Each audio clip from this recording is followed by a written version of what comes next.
샬롬. 우리 로마서 강의를 듣는 우리 페트라 대학의 하고 여러분, 지난 한 주간도 평안하셨습니까? 시절이 참 하수상하네요. 코로나 바이러스가 동서남북 가리지 않고 팬데믹 이렇게 확산되는 와중에 여러분들과 함께 이렇게 그 클래스에서 함께 공부할 수 없어서 부득이하게 유튜브 영상을 통하여 만나게 되었습니다. 여러분 다 평안하신 줄로 압니다. 어쨌거나 이런 그 바이러스가 기승을 부리는 이때에 동선을 짧게 하시고 건강에 유의하시기를 바라겠습니다. 오늘 저는 여러분 교재 75페이지 성경적인 바른 의에 관해서 생각해 보면서 강의를 시작하고자 합니다. 성경이 말하고 있는 의는 뭐냐? 도덕적인 의, 종교적인 의, 그리고 사람의 그 법률적 의, 이런 것은 아니라는 거예요. 칼빈은 말하기를 사람이 자기 스스로 힘으로는 자기를 결코 의롭게 만들 수 없다 말하고 있습니다.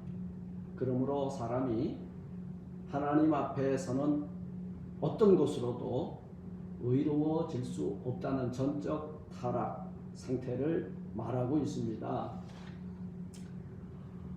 성경은 하나님의 의는 복음에 나타나 있다고 말하고 있습니다. 로마서 3장 21절로 22절에 보면 복음에 나타나신 의는 바로 예수 그리스도라 말씀하고 있습니다. 그러므로 의는 바로 하나님의 속성이나 율법의 의가 아니라 하나님의 복음 안에 나타나고 있는 독생자 예수 그리스도가 하나님의 의라는 거예요. 그래서 고린도전서 1장 30절에 보면 예수는 하나님께로서 나와서 우리에게 지혜와 의로움과 거룩함과 구속함이 되셨으니 라고 말씀하고 있습니다. 우리는 이 예수를 힘입을 때만이 하나님 앞에 의롭다 인정을 받을 수 있다는 거예요. 사실 우리가 살고 있는 이 세상에 의인은 없나니 한 사람도 없습니다. 그런데 이제 과거 구약 시대에 보면 의인 세 사람이 등장을 하죠. 의인 세 사람이 등장합니다. 노아가 그랬고요. 또 하나님과 함께 동행하였던 그들이 세 명이 있었는데요. 그 하나님께 의롭다 인정함을 받은 세 사람 외에는 하나님 앞에 의롭다 인정함을 받을 수 없다. 그러면은 우리는 하나님 앞에 무엇을 가지고 의롭다 인정함을 받아야 되겠느냐? 이것이 복음인데요. 우리 주 예수 그리스도 그분이 내 안에 있을 때 그분을 믿을 때에 하나님이 우리의 그 모습을 보고 우리를 의롭다 인정해 준다는 거예요. 그러면 하나님의 의를 받는 방편은 뭐냐? 로마서 5장 1절에 그러므로 우리가 믿음으로 의롭다 하심을 입었은즉 우리 주 예수 그리스도로 말미암아 하나님으로 더불어 화평을 누리자 말씀하고 있는데요. 우리가 복음에 나타나 있는 하나님의 의를 얻는 방편은 오직 믿음뿐입니다. 어떻게 그러면 믿음으로 의롭다 인정함을 받을 수 있겠는가? 믿음과 순종과 의지입니다. 여기서 믿음으로 믿음에 이르게 하나니라고 말씀했는데요. 바울은 먼저 하나님의 의를 말하고 그 다음으로 믿음은 또 우리에게 더 다른 큰 믿음을 가져다주고 믿음으로 믿음에 이르게 한다고 강조하고 있는데요. 이것이 우리의 믿음의 성장을 의미하는 것입니다. 그래서 여러모로 믿음으로 믿음에 이르게 한다라고 하는 여러 가지 해석들이 있어요. 구약의 그 믿음에서 신약의 믿음을 가져야 된다. 또는 율법적 믿음에서 복음적 믿음을 가져야 된다. 낮은 자세의 믿음에서 높고 고상한 믿음에 이르러야 된다. 사람을 믿는 일에서 하나님의 믿는 일에 우리의 초점을 맞춰야 된다. 또 불완전한 믿음으로부터 완전한 믿음에 이르는 신앙적 성장을 가져야 된다. 이 칼빈이 그렇게 주장을 했죠. 그래서 이 하나님 앞에 의롭다 인정함을 받을 수 있는 유일한 키워드는 뭐냐면 믿음으로 말미암아 의롭다 인정함을 받을 수 있다는 거예요. 그 말씀인 것입니다.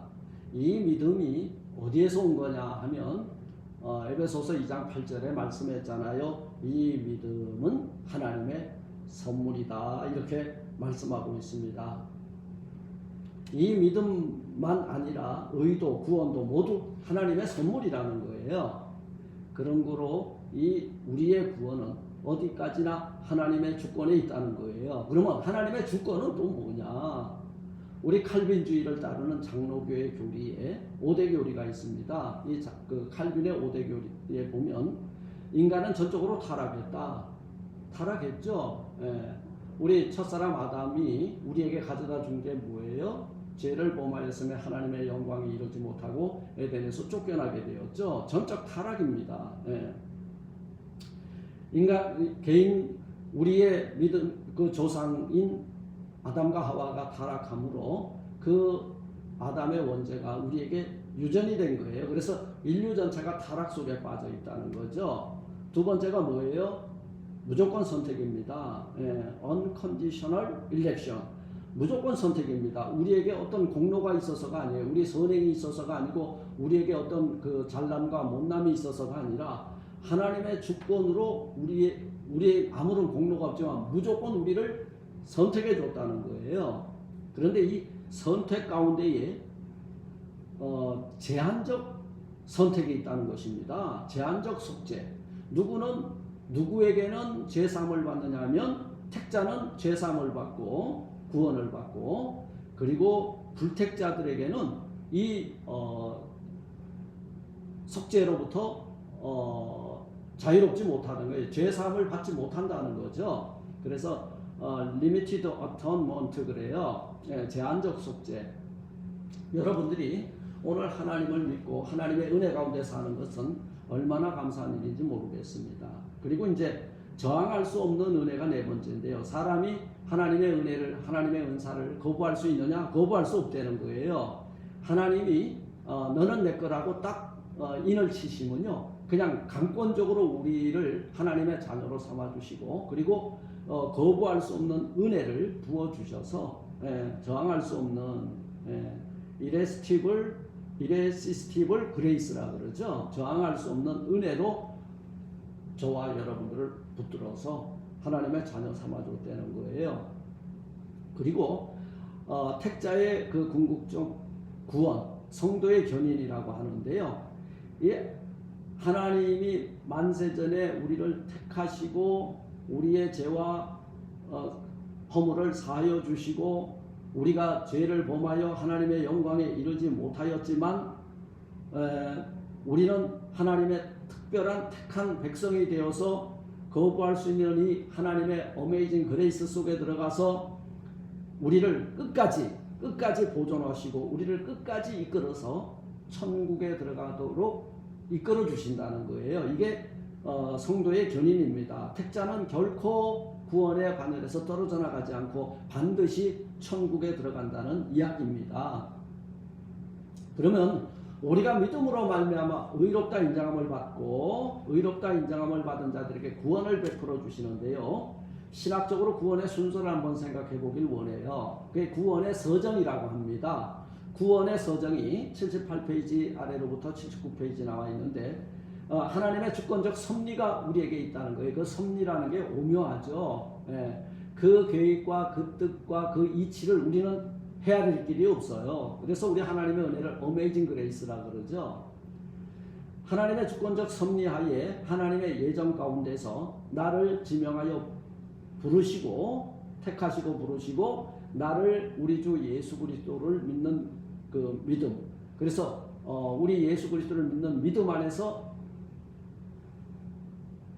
리봄 거듭나게 하시고 중생시키시고, 그리고 중생과 더불어 회개가 동시에 일어나죠. 회개하게 하시고, 그리고 믿음을 주시고, 우리를 그 믿음을 보시고 의롭다 하시고 하나님의 아들 딸 양자 삼아 주시고, 우리의 믿음의 분량을 장성하게 하시고, 우리를 하나님 나라의 이 세상에 살면서 하늘의 백성으로 하나님의 영광을 드러내며 살 수 있도록 영화시키시고, 그리고 하나님의 완전 구원에 들어가서 영원한 생명을 누리도록 해준다는 것이 우리 성도들이 받아 누리는 구원의 서정, 구원의 여행입니다. 믿음은 의를 받는 방편이라고 했어요.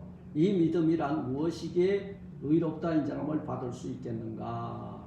이 믿음도 결국은 하나님이 주는 선물이에요. 이 믿음의 선물을 받은 자는 예수 그리스도를 뭘로 인정해야 되냐? 예수 그리스도로 의지하고 자기의 전생애를 주께 의탁하고, 그리고 그 말씀에 순종하며 살아나가게 된다. 이것이 바로 하나님의 의 대신 예수 그리스도 안에 더불어 살아가는 성도의 성화, 영화의 단계까지 이르는 생활이라고 할 수 있겠습니다. 그러면은 하나님의 의를 받은 자의 삶의 결과는 뭐냐? 17절에 말씀하고 있죠. 복음에는 하나님의 의가 나타나서 믿음으로 믿음에 이르게 하나니 기록된 바 오직 의인은 믿음으로 말미암아 살리라 함과 같으니라 말씀했습니다. 여기서 하나님의 의를 받는 자의 결과는 믿음으로 말미암아 살아간다, 그렇게 말하고 있습니다. 의인은 믿음으로 말미암아 산다. 이 하박국서 2장 4절에서 인용한 이 말씀은요, 죄인이 믿음으로 하나님께 의롭다 인정함을 받은 후에는 언제나 믿음으로 말미암아 살아간다는 거예요. 사나 죽으나 믿음으로 살다 믿음으로 간다, 이 말입니다. 매우 힘있고 그리고 의미심장한 메시지죠. 의인은 뭘로 살아요? 믿음으로 삽니다. 그리고 믿음으로 진행합니다. 그리고 믿음으로 마감합니다. 이것이 성도의 신앙생활이라는 거예요. 이렇게 해서 이 82페이지까지 일단 마치고요. 이제 8장 본론에 들어갑니다. 우리는 그동안 로마서 1장 1절로 17절까지의 말씀을 공부했는데요.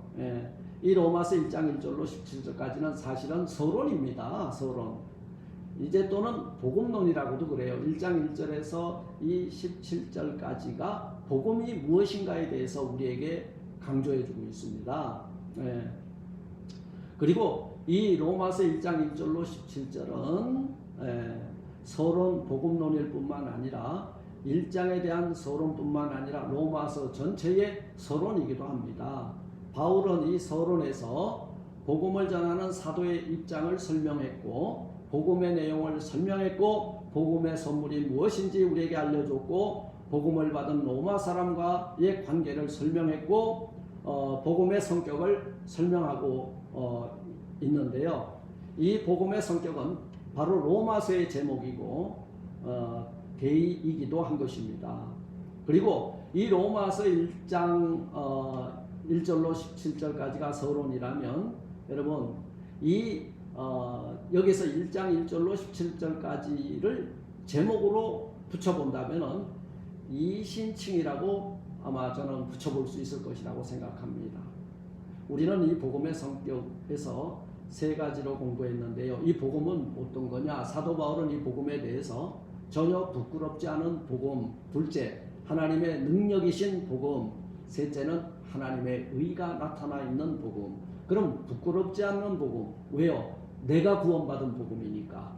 그리고 이 하나님의 능력이신 복음은요, 죄와 죽음의 문제를 해결해 준 능력이 있기 때문에 능력의 복음. 그리고 하나님의 의가 나타나 있는 복음이라고 하는 것은 하나님의 의가 우리 주 예수 그리스도를 통해서 우리에게 나타났기 때문에 하나님의 의가 나타나 있는 복음이라, 이렇게 세 가지로 생각해 볼 수 있는 것입니다.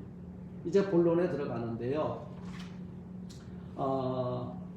이 로마서 그 1장부터 16장까지를 전체적으로 보면 이렇게 내용을 분해해 볼 수 있습니다. 1장 18절에서 3장 20절까지를 죄론, 그 다음에 3장 21절에서 8장 39절까지를 칭의론, 그 다음에 9장 1절로부터 11장 36절을 주권론, 그리고 12장 1절로부터 15장 33절까지는 우리 생활론, 도덕론이 되겠죠. 우리 신자들이 어떻게 살아야 될 것인가.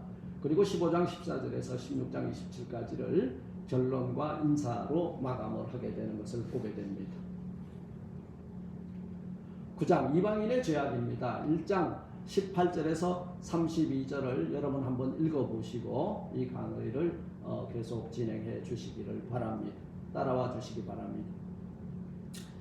오늘 저는 1장에서 죄론을 한번 살펴보길 원하는데요. 이 죄론은 세 가지로 구분이 되어 있어요. 사실 첫째, 이방인의 죄에 대하여, 그것이 바로 오늘 공부하는 이방인의 죄입니다.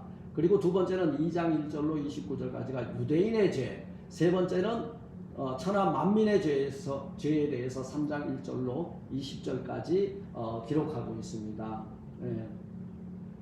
그래서 여기 이방인의 죄악이라고 하는 말은 역사적으로 어떤 거냐, 하나님을 알지 못하고 하나님 없이 사는 인간들의 죄를 말합니다. 그리고 하나님께서 아주 내어버린 인간들의 죄악을 말하는데요.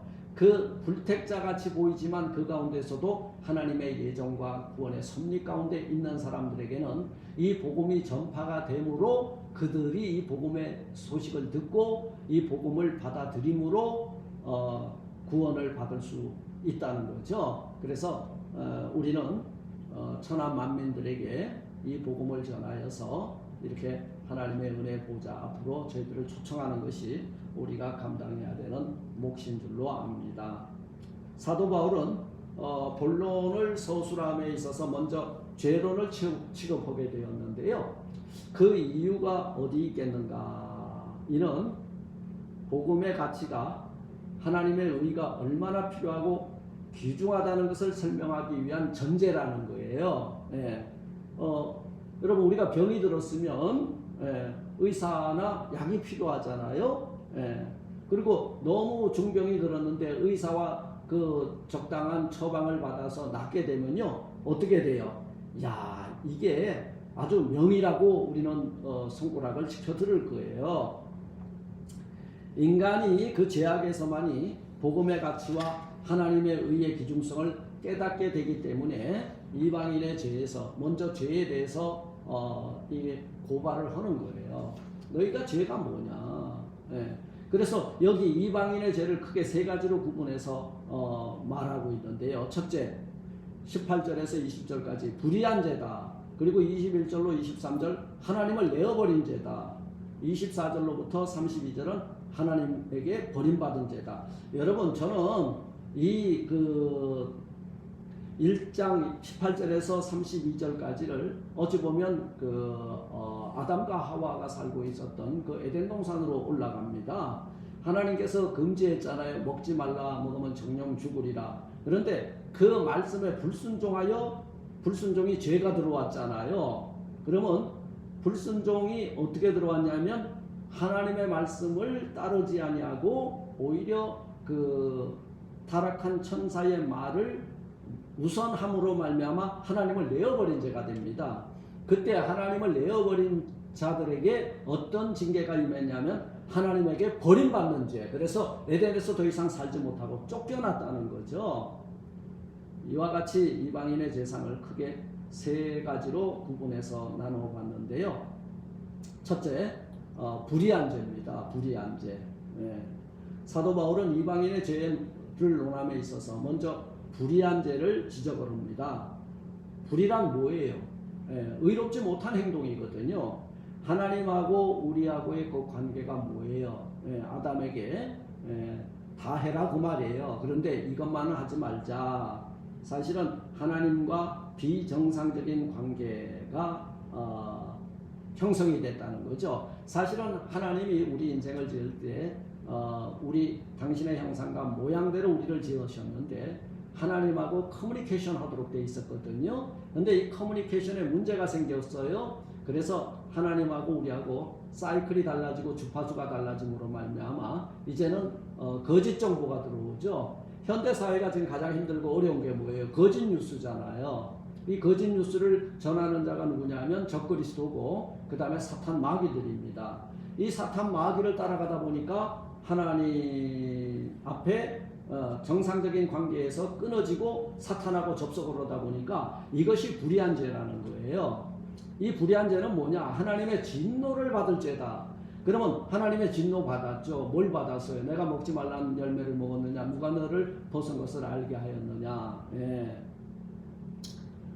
범죄하는 사람에게는 하나님은 뭘로 대하셔요? 진노로 대하시고 회개하는 자에게는 사랑으로 대하시는 것을 발견하게 되는데요. 예. 저는 하나님의 진노에 대해서 87페이지 중간입니다. 생각해 보려고 해요. 하나님의 진노는 인간의 성격상 감정의 격발이 아니라 헬라어로 오르게 이렇게 했는데요. 이는 여러 가지 뜻으로 해석해 볼 수 있어요. 진노라고 하는 말이 성질이다, 열정이다, 충동이다, 분노로 표시하는데요. 여기서 하나님의 진노라고 하는 말은 하나님의 영원히 변치 않는 성격의 표현이다. 하나님의 속성이죠. 하나님의 그 성질은 거룩하시고 의로우시며 선하시기 때문에 불의에 대해서는 싫어하시고 미워하시고 반대하신다. 하나님은 의롭기 때문에 불의하고는 커뮤니케이션이 안 돼요. 불의를 싫어하세요. 반대하시고 그리고 미워하세요. 그러니까 우리가 하나님의 형상과 모양대로 지음을 받았는데 하나님의 말씀의 법에 거슬려서 불의를 저지르게 되니까 하나님이 싫어하시고 미워하시고 반대하심으로 말미암아 더 이상 커뮤니케이션 상호 교제를 할 수 없으니까 이제는 에덴에서 내어쫓고 화형검을 둘러서 이제는 더 이상 들어오지 못하게 했다는 거죠.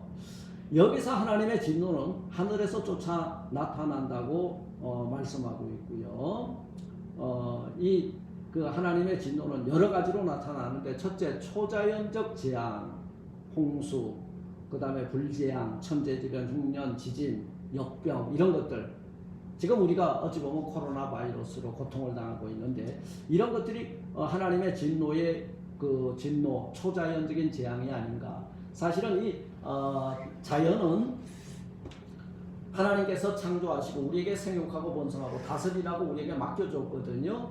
그런데 우리 인류가 자연을 파괴하고 그리고 순리를 영리로 바꾸어서 사실은 에이즈가 뭐예요? 순리를 영리로 바꿈으로 말미암아 이 자연 오는 재앙이잖아요. 결국은 이 코로나 바이러스도 순리를 영리로 먹지 말라는 것을 먹음으로 말미암아 동물 속에 있는 바이러스가 인간을 통해서 이렇게 그 돌연변이를 일으키고 결국은 그 가장 고귀한 인류의 생명을 앗아가게 되는 게 아닌가. 이게 하나님의 진노의 맵니다. 하늘로 쫓아 하나님의 진노가 나타난다는 말은 하나님께서 언제나 불의한 인간 세계에 대해서 반대하시고 막아내신다는 뜻이 있고요. 오늘 이 땅 위의 불의한 세계를 하나님은 끝까지 막아내시고 그 세력을 이렇게 멸하시기를 원하십니다. 하나님의 진노는 불의하고 경건치 않은 인생에게 임한다고 했어요. 네. 불의로 진리를 막는다고 하였습니다. 네.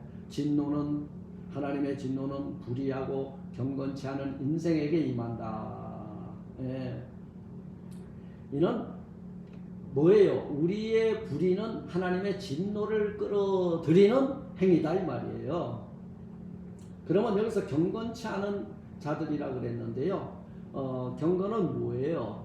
경건은 야고보서 1장 26절에 보면 자기 혀에 자갈을 먹이지 아니하는 사람, 그리고 경건치 않은 사람이죠. 자기 마음을 속이는 사람, 이런 사람들이 경건치 못한 사람이라는 거예요. 이런 사람에게 하나님의 진노가 나타난다 말하고 있습니다. 다음은 불의한 사람이라고 그랬는데요. 이 불의는 하나님과 바른 관계를 갖지 못하는 사람, 여기에 역시 하나님의 진노가 임한다 말씀하고 있습니다. 그리고 두 번째 어떤 것이 죄냐?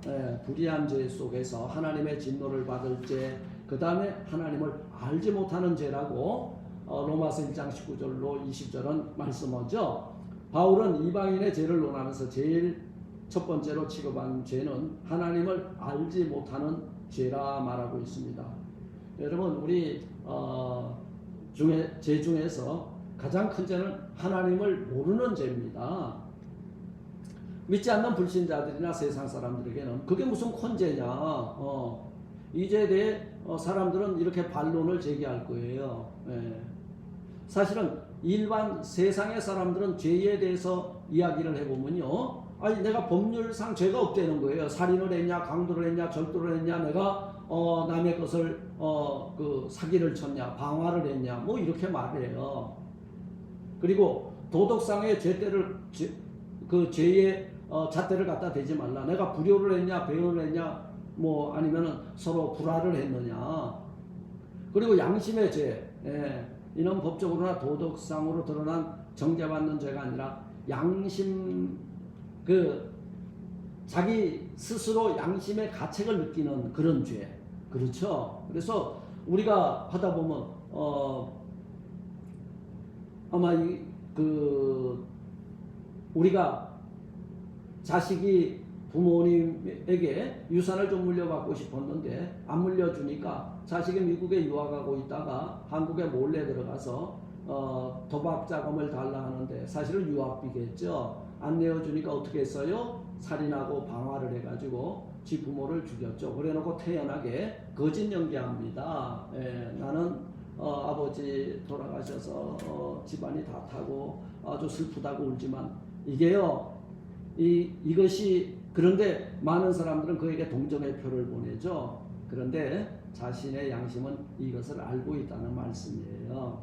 그런데 이것이 죄냐? 아니라는 거예요. 사실은 하나님을 알지 못하는 것이 죄라는 거예요. 이런 죄들은 하나님 앞에 사실은 본질적으로 큰 죄가 아닙니다. 이렇게 이야기하니까 또 잘못 오해할 수 있어요. 사실은 본질상 하나님을 알지 못하는 죄에 빠지니까 이런 죄는 부수적으로 일어나는 거예요. 그런데 하나님을 알고 하나님의 그 죄사함을 받고 구원받은 자들은요, 이런 법률상, 도덕상, 양심의 죄까지도 짓지 않으며 산다는 거죠. 종교상의 죄는 불교는 불교의 교리를 어기고 살생하는 거 죄잖아요. 그죠? 개돼지 죽이고 소도 죽이고 이거 죄예요. 그리고 또 안식일 교회에서는 그 안식일을 얼마나 중요하게 여깁니까? 그리고 또 우리 기독교에서도 주일날 일하는 것을 금기시하잖아요. 그죠? 왜냐하면 그분은 그날은 주의 부활하신 날이기 때문에 모여서 하루 종일 그분의 고난과 그리고 죽으심과 부활과 다시 오실 것을 이렇게 성도들과 교제하며 하나님 앞에 예배하는 날로 지키는 것이죠. 그런데 인간들에게 가장 큰 죄는 이런 종교상의 죄 다 있지만요, 가장 큰 죄는 하나님을 알지 못하는 죄입니다. 하나님을 알지 못하는 죄.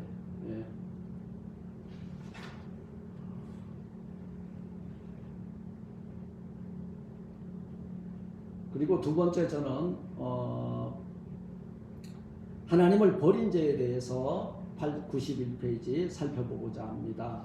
나머지는 아마 여러분들 그 90페이지, 91페이지 읽어보시고요. 하나님을 버린 죄에 대해서 21절로 23절은 말씀하고 있죠.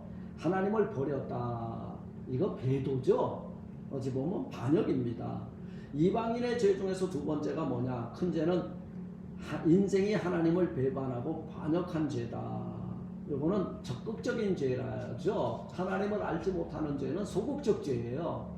내가 복음을 듣지 못해서 하나님을 알지 못했다. 그런데 하나님을 알고도 거부하고 그리고 또 버린, 이것은 적극적인 죄가 되죠. 죄 중에서 가장 큰 죄는 내가 가장 소중하게 여겨야 될 것에 대해서 버리는 겁니다. 우리 부모가 자식을 버리는 거 큰 죄죠. 자식이 부모를 내어버리는 거 큰 죄죠. 사회적 문제도 있었죠. 그런데 우리에게 있어서 우리의 창조주요, 우리의 그 죄의 문제를 해결해 주시고 우리를 죽음 가운데 건져 주시고 우리를 영원 생명 무궁한 복락 세계에 살게 해 주시는 그 하나님을 버리고 세상을 쫓아갔다 그 말이죠. 세상을 쫓아간 두 사람이 있잖아요. 대만은 돈을 사랑해서 나를 버리고 세상으로 갔고, 그 다음에 예수님의 제자 중 가룟 유다는 예수님을 버리고 돈깨를 쫓아갔다는 거죠. 이게 하나님을 버린 죄가 그 큰 죄라는 것입니다. 그러면 이 하나님을 버린 죄가 어떻게 나타나느냐? 첫째, 하나님께 영광과 감사를 드리지 아니하는 행위로 나타난다는 거예요. 하나님을 알되 하나님을 영화롭게도 아니하고 감사치도 아니하고 하나님을 모르면요 이렇게 됩니다.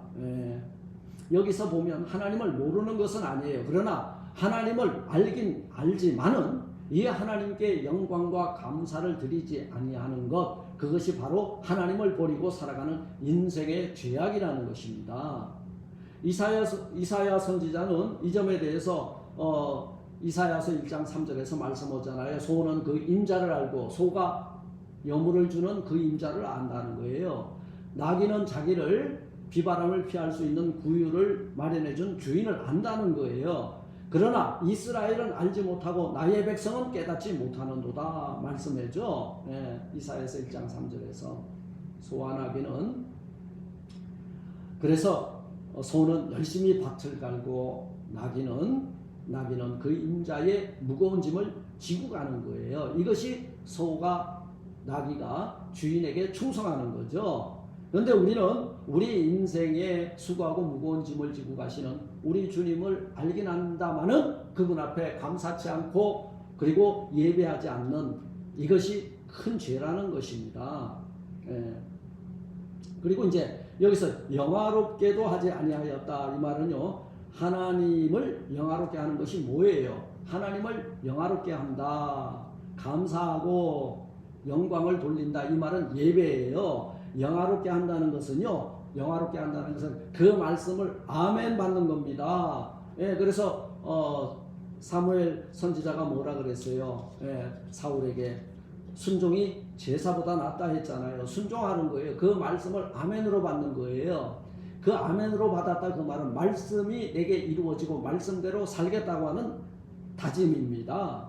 그리고 두 번째, 믿음입니다. 하나님을 믿으니 하나님을 영화롭게 하는 것이 하나님을 믿는 거예요. 그리고 그러므로 형제들아 내가 하나님의 모든 자비하심으로 너희를 권하노니 너희 몸을 하나님이 기뻐하시는 거룩한 산 제물로 드려라. 이 로마서 12장 1절이잖아요. 어떻게? 헌신하라 그 말이에요. 오퍼링 하라 그 말이에요. 나를 하나님께 온전히 갖다 바쳐라 그 말이에요. 이것이 하나님을 영화롭게 하는 거예요. 그래서 이제 그들은 하나님을 알되 하나님을 영화롭게도 안 하고, 두 번째 감사치도 아니하였다 그랬는데요. 우리는 하나님을 바로 알 때만이 먼저 하나님을 영화롭게 할 수 있고, 하나님을 영화롭게 할 줄 알 때에 거기서 바른 감사가 나온다는 거예요. 여기 바른 감사를 드린다는 것은 찬송과 영광을 돌리게 되고 감사의 제물을 드리게 되고 몸과 마음을 바치게 된다. 제가 영화롭게 감사, 요게 두 가지가요, 어찌 보면 예배의 3요소가 중첩이 되는 거예요. 찬송과 영광을 돌리게 되고 이게 예배입니다. 감사 제물을 드리게 된다, 봉헌이에요. 몸과 마음을 바치게 된다, 헌신입니다. 이게 예배자의 삶을 산다는 거예요. 그런데 이방인의 죄는 뭐냐면 하나님께 영광과 감사를 드리지 아니하고, 이게 예배를 드리지 못하고 하나님께 영광을 올리지 못하고 순종하지 못하고 믿지 못하고 헌신하지 못하는 것, 이것이 죄라는 것입니다. 그런데 그들의 마음 상태가 어땠냐면 그 생각과 마음이 허망한 채로 살아간다. 하나님을 버리고 사는 둘째 죄악이 바로 하나님을 버리고 사는 둘째 죄악이 바로 그 생각과 마음에 하나님이 안 계시니 그 마음이 허망하여지더라는 거예요. 허망하여지더라. 마음이 미련하고 어두워지더라. 그러니까 마음이 미련하고 어두워졌다. 그 마음에 하나님의 영광이 있어야 되는데 영광이 없으니까 그 마음이 어두워지고 어두워지니까 미련해지니까 그 마음에 소망이 끊어지고 허망하여지더라 그 말이에요. 왜 그러냐면 저들은 하나님 대신에 우상을 섬겨간다고 오늘 이 사도 바울의 로마서에 기록하고 있습니다. 우리 인생은 창조자가 아니라 피조물이에요. 자존자가 아니라 의존자이기 때문에 우리는 하나님을 의지하고 살아가야 됩니다. 네. 하나님을 믿고 의지하고 살지 않으면 이 하나님 대신해서 뭔가 의지하고 믿어야 되게 돼 있어요. 하나님이 우리 인생을 지었을 때는 대단히 신앙적으로 하나님을 경외하도록 만들어 놨거든요. 그런데 하나님이 안 계시니까 엉뚱한 것이라도 만들어 놔야 돼요. 그래서 사람을 우상으로 삼든지, 그리고 동물이나 짐승을 우상으로 섬기든지, 그리고 우리가 만들어 놓은 형상을 섬긴다든지 해야 된다는 거예요. 그러니까 이게 뭐예요? 바로 이방인의 죄라는 거죠. 하나님 대신에 우상을 섬긴다는 거죠. 94페이지 하나님에게 버림받은 죄에 대해서 말씀합니다. 하나님에게 버림받은 죄란 뭐냐? 예. 하나님의 진노 아래 버리워졌다는 거예요. 인간이 하나님을 버리고 허랑방탕 살아가기 때문에 하나님의 사랑과 보호와 축복의 권세에서 떨어져 나갔다는 말씀입니다. 예. 예를 들면 우리 탕자의 비유를 보세요. 부모의 말을 거역하고 허랑방탕하게 사는 아들, 여러분 멀리 떠나갔죠. 아버지 집을 등졌죠.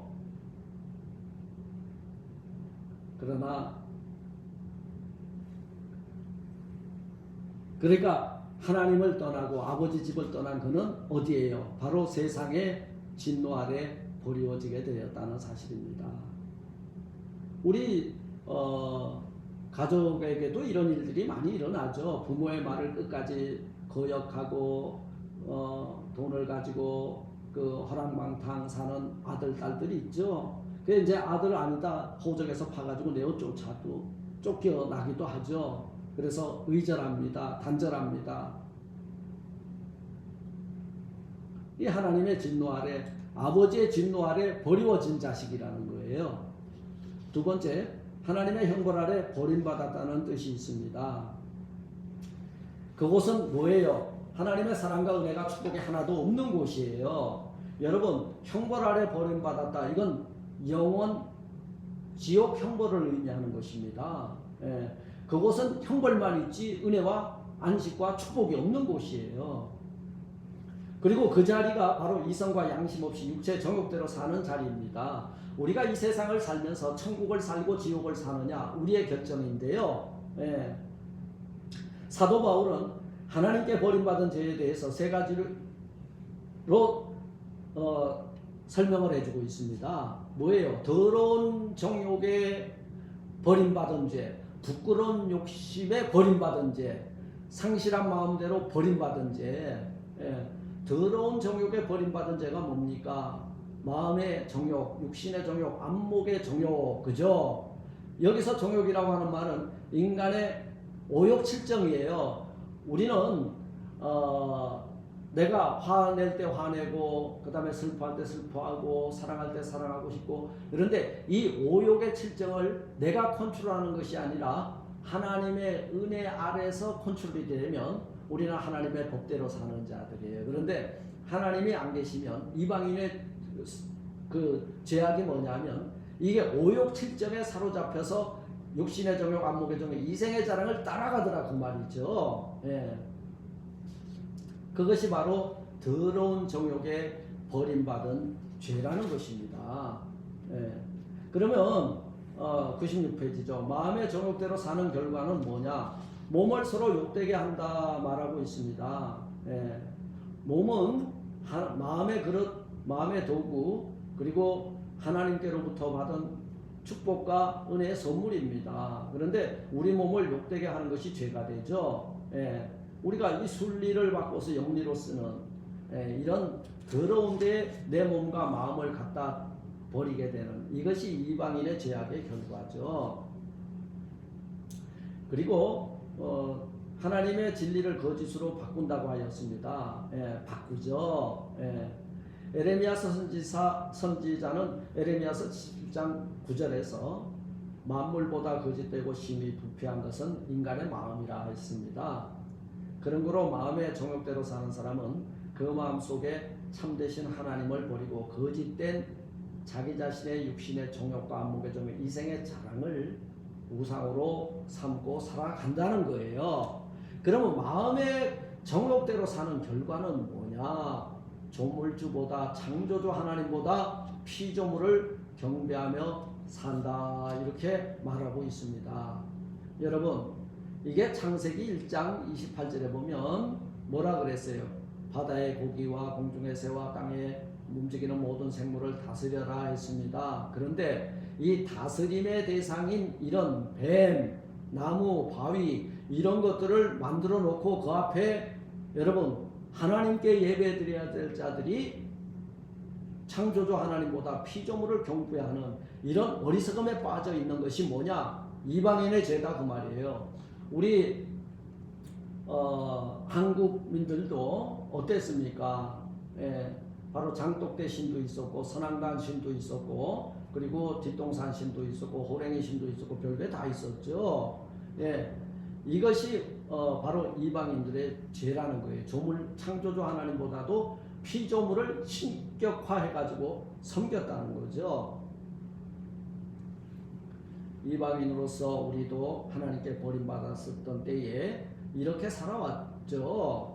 마음의 정욕대로 우리의 몸을 욕되게 하고 하나님의 진리를 거짓으로 바꾸고 창조주 하나님보다 피조물을 숭배해오는 이런 삶을 우리가 살았다는 거죠.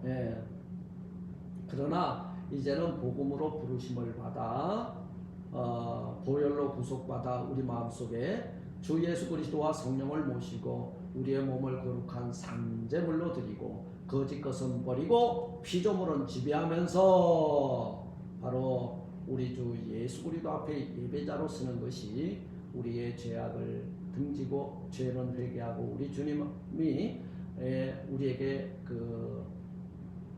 부어주신 그 은혜로 말미암아 믿음에 이르게 되는 그런 복된 삶이 내 사랑하는 조국 천만 기독교인들에게 임한 것인 줄로 믿습니다. 자, 이제 부끄러운 욕심에 버림받은 죄 그랬는데요. 부끄러운 욕심에 버림받았다고 하는 말은 타락된 인간의 욕심은 마침내 인생으로 부끄러운 자리에 버림받게 되었다. 인생은 그 욕심으로 부끄러운 자리에 깊이 빠져들게 되었다는 말씀인데요. 이 부끄러움이 뭐예요? 범죄하고 죄악이 드러났을 때 아담아 내가 어디 있느냐 했을 때 내가 벗은 것이 부끄러워 숨었나이다 했잖아요. 범죄하면 숨게 돼 있습니다. 범죄자들의 특징 중에 첫 번째가 죄를 지으면 무조건 도망가서 숨습니다. 그리고 두 번째 내 소유가 무가치하다고 여겨질 때 그리고 열등감에 사로잡힐 때 그래서 이런 타락한 인간의 욕심은 마침내 인생으로 말미암아 깊은 죄악에 빠지게 하고 무가치한 인생을 깨닫게 하고 인생을 아주 열등한 동물로 만들어버리고 말았다는 거죠. 그래서 오늘 26절 27절은 그렇게 말씀하고 있습니다. 부끄러운 욕심에 버림받은 죄가 어떻다고요? 그것은 바로 순리를 영리로 바꾸었다는 거죠. 이 로마가 어떻게 멸망을 했어요? 소돔과 고모라 성이 어떻게 멸망했어요?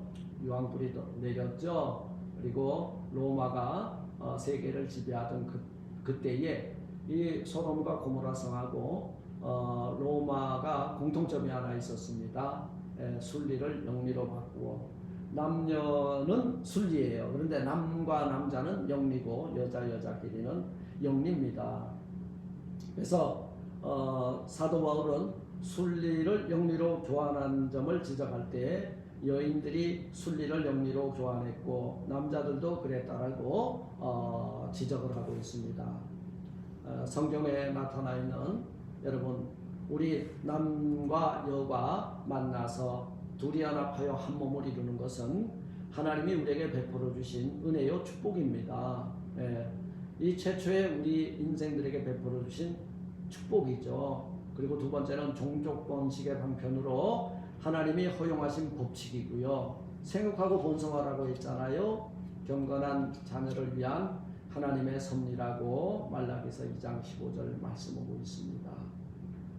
그런데 이런 정당한 부부생활 남녀관계가 아니라 부끄러운 욕심의 순리를 영리로 바꾸어 놓은 데에 자기들을 갖다 집어넣음으로 말미암아 이게 하나님의 진노가 임하게 되었다는 것입니다.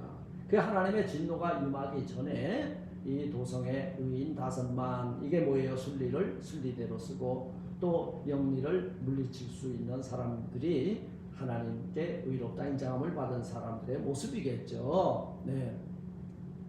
자, 이 영리는 우리 몸을 더럽히는 것들이에요. 거기에 우리의 보응이 어떻게 온다 그랬어요? 신체의 허약함을 가져온다. 에이즈가 왔죠. 사실은 이 순리와 그 순리대로 살면 에이즈는 없습니다. 예. 그리고 사실은 임질, 매동, 뭐 성병 이런 것들이 어찌 보면 다 순리대로 살지 않고 영리의 자기 정욕에 몸을 내어다 맡길 때 오는 이런 하나님의 징계고 징벌이고 제약의 결과입니다. 그래서 이런 어찌 보면 코로나 바이러스도 어찌 보면 먹지 말라는 것을 먹음으로 우리 인류가 겪게 되는 재앙이 아닌가 생각해 보게 됩니다. 자, 그리고 이 순리를 영리로 바꾸게 되면 수명이 짧아진다. 맞죠? 100페이지에 보니까. 그죠? 그리고 영리를 버리고 순리대로 생활하면 어떤 일이 일어나느냐? 영육 간에 축복을 받아 부끄러운 데에 자기 몸과 마음을 갖다 주는 것이 아니라 하나님의 영광과 하나님의 의를 드러내는 복된 아름다운 삶을 살 수 있다는 거예요. 그러니 예수 믿고 그 은혜로 사는 사람이 얼마나 복되다는 것을 오늘 발견해 보게 됩니다. 상실한 마음대로 버림받은 죄가 뭐냐? 상실한 마음, 아도키몬이라고 하는데요. 이 상실은 뭐예요? 하나님을 잃은 거예요. 자기 자신을 잃어버린 거예요. 내가 어디 있느냐? 사실은 아담이 하나님의 형상대로 지음 받은 본래의 자신을 잃은 겁니다. 이게 뭐예요? 아도키몬입니다. 그러니까 하나님의 형상과 모양을 잃어버리게 되니까 하나님의 마음에 합한 자가 아니라 불합격한 자예요. 불합격한 마음이다.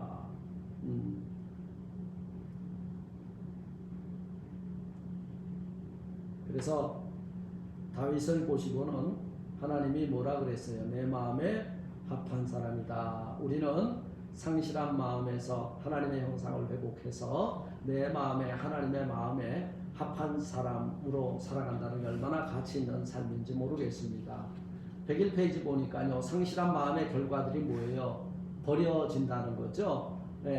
그 상실한 마음의 결과 모든 불의에 아주 앞장서고 추악, 탐욕, 악의, 시기, 살인, 분쟁, 그 다음에 사기, 악도, 그리고 비방, 수군수군, 하나님을 미워하고 능욕하고 교만하고 자랑하며 악을 도모하고 부모를 거역하며 우매한 자의 삶을 살고 배약하는 자의 삶을 살고 무정한 자가 되며 무자비한 자가 되고 범죄 행위를 이제 자꾸 감추려고 그리고 정당화하려고 하는 그런 삶을 살게 된다.